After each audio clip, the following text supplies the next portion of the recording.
All right. Welcome, one and all, to the Off the Rails Sports Podcast. I am your host, John. And if you could hit that like and subscribe button, we're going to recount the amazing day in the world of sports for Sunday, August 3rd.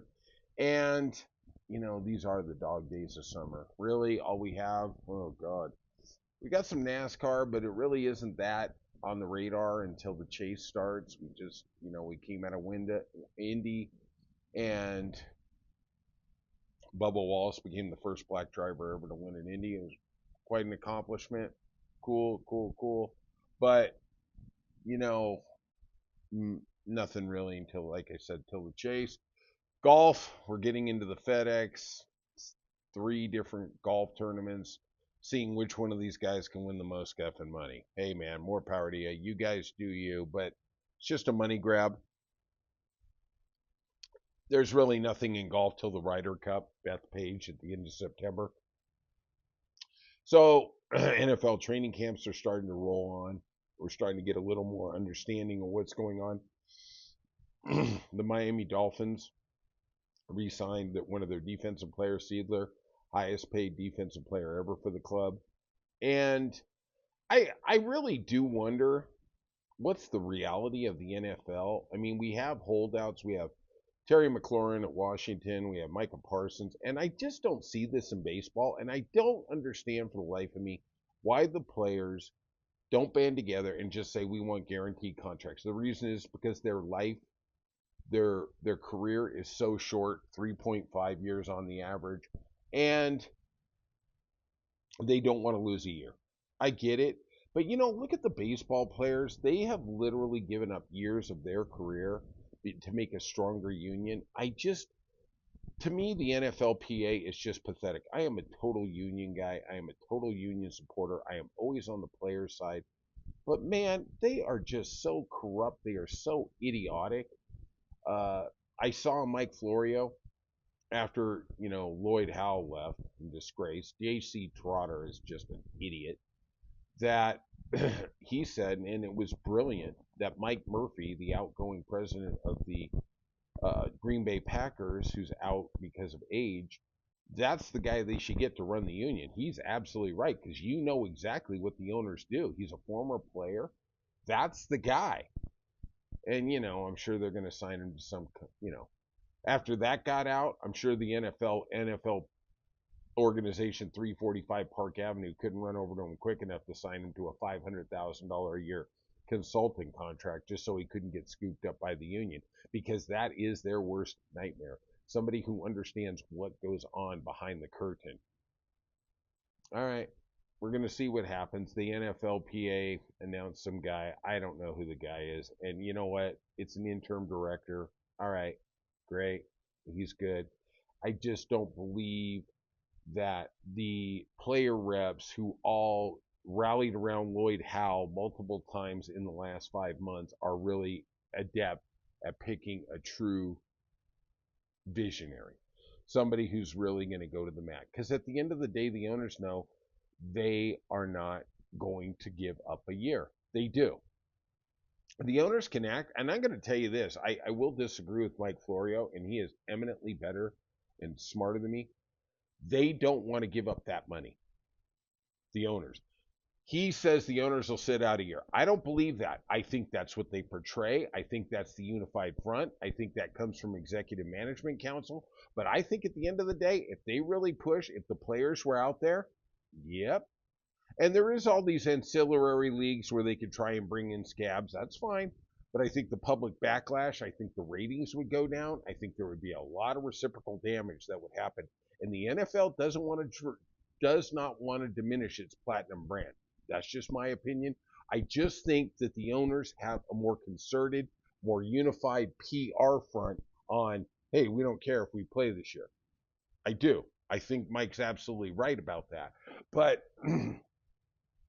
the truth to me is neither side wants to lose it. And can you imagine the NFL getting the billions and billions of dollars that they do from TV revenue, seeing the ratings go down? I mean, they can't get that press release out on Monday about how, Sunday Night Football was the highest rated show of the week, blah, blah, blah.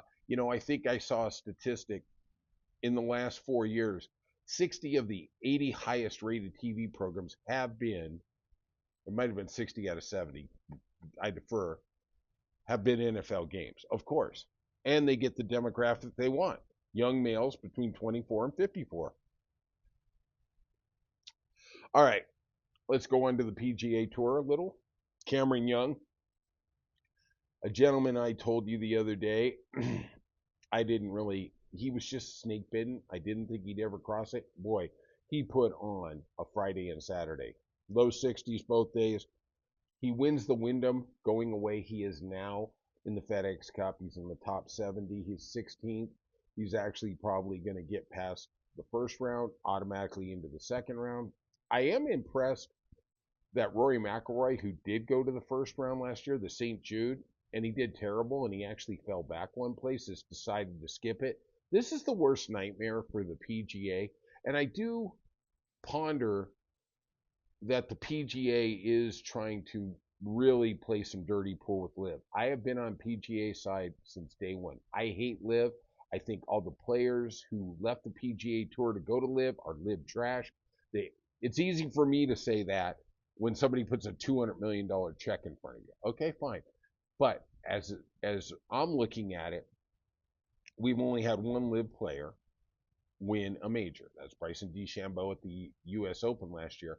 And Bryson is an idiot. I hate the guy. I think he is as fake as the day can be long. He craves attention. He craves notoriety. And I saw this year all the LIV players, they choke in the clutch. Brandel Chambly is the one true voice in golf. I like Paul McGinley too. I don't understand why NBC doesn't put him inside the booth with Dan Hicks. But be that as it may, they are not used to competition. They play 54 holes. They play the rock music. Hey man, you do you. That's fine. But when it comes to 72 holes of championship golf, you are going to fade away. Just like we saw Bryson at the Masters. That is what we see. Like we saw John Rahm at the PGA. Throat gets a little tight. Throat gets really tight. Scotty Scheffler, he understands. Legacy is about how many majors you win. John Rahm, okay, good. You got your 2 majors. Congratulations. Enjoy your money. Have a nice career. Enjoy that villa in Spain. Julio Rodriguez, let's talk about that outstanding young man. Brian and I did talk about him the other day, and they keep talking about him as an MVP, and he is a very, very very good baseball player. I hate using great. He just passed the 2020 mark, his first 4 years in the majors. 20 home runs, 20 stole bases. It's quite an accomplishment. You think about a lot of the other players, the Mickey Mantles, players like that, who didn't accomplish it. I really do think, though, these statistics are quite skewered, because if Mickey Mantle really wanted to do 50-50, he could have. He absolutely could have. But, it was a different era. It was just, if you got a 5-run lead, we're not going to pour it on now. And I do think baseball is better for it. Even if you got a 5-run lead, you're still trying to score because the other team is not giving up.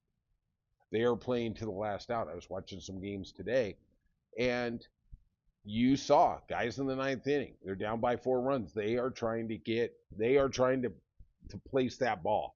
They are going all out. That reliever better be bringing it for sure. All right, let's real quickly go through the baseball calendar for Sunday, August 3rd. Braves finally completed that game, beat the Reds 4-2 at Bristol Motor Speedway in Tennessee. First professional baseball game in Tennessee. Not much to say here for the Braves. They've had just a terrible year, 47-63. I was surprised they didn't trade a little more at the trade deadline because, God, what are you hoping for? You really are trying to rebuild for next year. Red Sox swept the Houston Astros 6-1. Giolito, great game, allowed 3 hits. They played amazing. And, the Red Sox are like the Richter reading for the 8.8 earthquake out of Russia, going up and down every day. Up and down every day. And we have passed the Yankees. We are now second place. We are 3 games back of the Toronto Blue Jays. Yankees are a game and a half back behind us. Dodgers, I watched the game. Freddie Freeman had a great game. They won 3-0 over the Rays. Yamamoto, since July 17th, has just been pitching lights out. He is in the top 1, 2, 3 of almost every pitching category. He seems to have found his stride. They just played great. Freddie Freeman carried the team. Uh, Otani, 2 for 3, 2 bases on balls. It's just the Dodgers doing the Dodger thing. The Brewers beat the Nationals 14-3. Ashby gets your win. He's 3-1 with a 1.87 ERA. Royals beat the Blue Jays. Nice Sunday win for him. Harvey gets your win. And the Twins beat the Guardians. And 38% of the Major League roster was traded away by the Minnesota Twins management at the trade deadline. I don't even know what you tell the fans. I mean, obviously you're saying I'm giving up on this year. Are you giving up on next year? At the end, getting big league talent, giving up minor league talent, it's always been the thing. But typically, if you get the big leaguer, you end up doing better in the long run. It should be interesting to see what happens with San Diego. We'll talk a little more about that when we get to them. Giants beat the Mets 12-4. Okay, I don't know what else to say. Cubs beat the Orioles because why not? Everybody beats the Orioles. I'm surprised they weren't a little bigger sellers. They're 51-61. All right, let's talk about the Pirates. They beat the Rockies. Rockies are playing pretty good. They got 30 wins. They only have 81 losses. Yeah, seems like management's doing a hell of a job over there. Diamondbacks beat the Athletics 6-4. Rodriguez gets the win. Angels came back, avoided the sweep, beat the White Sox 8-5. Jansen gets the win. The White Sox have won more games than they did all last year. It's something. I projected them to win about 55 games this year. Still might be a little stretch. Padres beat the Cardinals 7-3, and Dylan Cease gets the win. He's having a terrible year, but man, that guy's stuff is electric. He's 4-10 with a 4.6 ERA. And kudos to the San Diego GM, president, whoever makes the trades. I get so confused. It typically used to be the GM made the trades, and now it's sometimes like, Andrew Friedman, president of baseball operations. I don't really care who makes the trade, but they traded 7 of their top 10 prospects in their farm system for a pennant run here. And they got Miller out of Oakland. Sorry, the Athletics, whatever the hell we're calling them. And it's scary. I admire how they go for it. I like how Kansas City goes for it. I wish more teams were like them and not like Pittsburgh and Colorado and these also rans who just don't give an F. And I just feel so bad for their fans. It is a public entity. It is a public trust. Rangers lost the final game. They lost 3 out of 4 in Seattle. DeGrom takes the loss. He's 10-4. He gave up 5 runs. Not very good. The Mariners take it. And the Phillies beat the Tigers in the nightcap 2-0. Sanchez gets your win. He's 10-3 with a 2.4 ERA. And Morton, somehow he made his way over to the Tigers. I missed that on the transaction hotline. And I guess, hey, just pay the salary. We'll give you the arm. That's all we got. All right. That's it today for Off the Rails Sports Podcast. I appreciate you listening.